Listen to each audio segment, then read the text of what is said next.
Welcome back to the Workshop Handyman. We're taking a little tour today. I'm up at my brother-in-law's house up in the northern country, and we're going to take a look here at his little workshop. Do a tour of that. He's a pretty handy fella. He's lives in a little place here, a little log cabin he put together himself, and looks more like a cabin up in the mountains, and it's a beautiful place. So we're going to take it around there, and I got Jeff here. He's going to show us around real quick.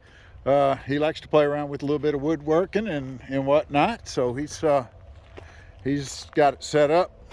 So over here he's got his little sawmill set up. Now what's the capacity of this, Jeff? 26-inch diameter logs by 30 feet if you want. So you can go up to 30 feet in there, and he's got a pretty good selection up here. They can get some pretty good hardwoods, so he's making some pretty good size biscuits here. And then also out here in the back you've got a drying house, so we can dry the wood. Wood kiln, yes. And solar powered. Okay. And now the solar power is for the fans inside, just to circulate. Correct. And that's it. Otherwise, natural sunlight heat through the polycarbonate windows. Okay. And that's increasing the time of drying by a couple of months. Summertime from 6 months to 6 weeks. Okay. In some woods. So that makes it pretty quick. So, but a nice little sawmill, and then he's milling all his own lumber, I guess, on this. So he's got his workshop here. We'll take a walk up towards that. Now this workshop, you've got that. You pretty much milled most of the wood on this shop. Yes, everything on the outside has been milled from the sawmill. Yes, and trees from the farm. So right off of the property here. And what kind of wood have we got up here on this? Poplar and pine. Poplar and pine. Board and batten. Okay. And then the shop here, so we'll see when we get inside of here. Being this is up in the northern country, this is the cold place up here. His house, his shop, everything is heated, and we'll kind of show you that a little bit. But it's all in-floor heating systems. Hot water. So he has a little burner house out back, and we'll kind of look at that a little bit too. But it's a pretty neat way to heat a shop. So Jeff, let's take us in. Just tell us a little bit about why you're doing what you're doing. You're welcome. So the construction of the shop, tell us how we put it together. It's a pole barn with sprayed in foam insulation, and then 1/2-inch OSB on the inside. And that's it. Now all these are big support beams you have in the ceiling. Yes, logs that I flattened on the sawmill and then raised them with the tractor. Put them into position, and then ceiling is also 3¼ inch plywood tongue and groove and spray foamed as well. And then you've got storage room upstairs. You don't really use that. I don't really use it, but it is just vacant up there other than the floor. Yeah, floor spray foam. Well, let's just kind of walk through the shop. You've got your workshop table. So we just see what you got. You store your tools and this type thing up underneath there. Good sized surface, just a couple of sheets of plywood, you said? Yep, a little bigger than a piece of plywood would be. So, and then we'll come on around here, and as you see, he's kind of got a couple of projects over here he's built. Kind of some cute little things. He's got the place decked out pretty nice in here. Lots of drawer space. Now what all do we keep in here? All your hand tools and stuff in this one, or? Yes, and sanding discs, sanding paper, anything to draw with, anything to make plans with. Rags, lots of rags, just odds and ends. Nicely organized, lots of drawers. Yes. Over there, some more drawers, and You never have too many drawers. that's for sure. I actually have some empty ones, so I can still fill some. Okay, so then you've got your some more of your wood that's done. This is pretty cool. Now I did want to kind of mention this one here, this wood you've got for this. He's built something out of this one here, and I just think this is really turned out fancy looking. So tell us what's going on here. That's an ash tree that the ashburn bug killed. So we're making lemonade out of lemons, and that's all bug marks and bug paths. and then I power washed it and took an old battery powered clock and put it in it.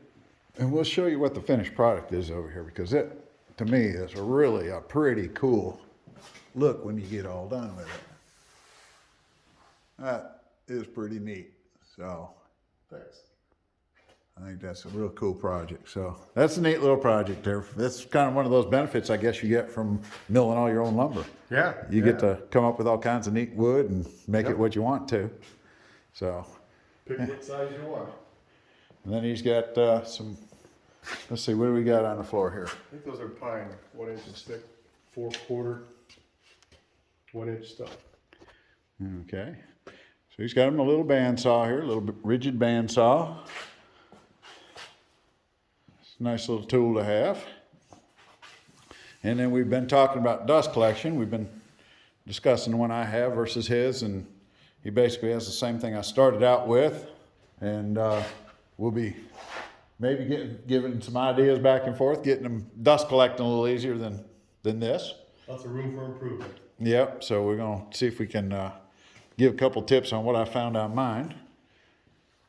He's got a Delta chop saw here. I didn't even know Delta made one like that with the compound angle on the back, which gives you the sliding capability without going out through the back of your wall with the big rails. I've been looking at a couple other brands, but that's a nice little one that he's got there too. So I like it. And then we come over here. Let's see, we got a workstation basically with all 4 tools: a spindle sander, this drumming disc, this router table, and a little joiner over here. So makes for a good little workstation. Yes, and I lowered the height of it from the workbench because to actually have woodworking on it, it was too high over here. So I made another one that was lower. So it really worked ergonomically good. Saved you a little bit of that. Back, yeah. Yeah. Uh-huh. Okay. All right. So then we come over a little bit further here, and we'll see he's got a good looking set of cornhole boards he built in here. And then let's see, we're doing a little chainsaw carving too, I guess. Yes, a little fun hobby on the side. That's pretty cool.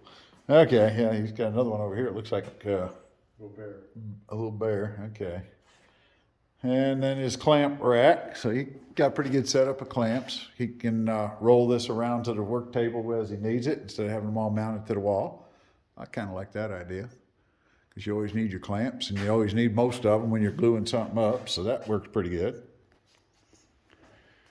And let's see, he's got himself a nice little Delta table saw.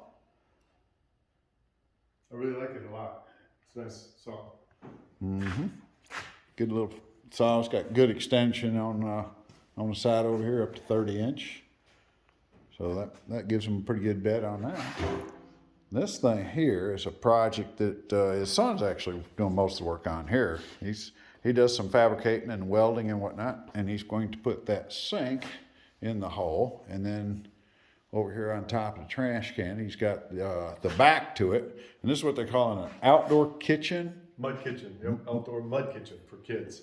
Okay, so Yeah. so it's not really having any water or anything hooked up to it. It'll just be. He'll be able to hook up a garden hose to it. He'll hook a Not garden- cold water, but that's about it. And then he'll have bins underneath for toys and what have, and then the mud can be all through the double sink. And then he'll have racks on the back of the backsplash for extra tools, whatever they want to hang it. So And then he was going to put to make this look authentic on here. He's going to put a couple of fake burners. fake burners for the stove. And then he has knobs for the front of it to authenticate the stove, but no propane, no natural gas, Nothing like that. no nothing like that. Okay, so and then this station over here looks like you're a little bit of welding and metalworking. Yes, it's always good to have a station to fabricate a little steel. Yeah, the only problem is the dust in the shop makes it a little bit more challenging. It could be a little bit dangerous, yes, Yes. perhaps, but We work with what we have, yes. just be careful. Don't call OSHA. Yeah.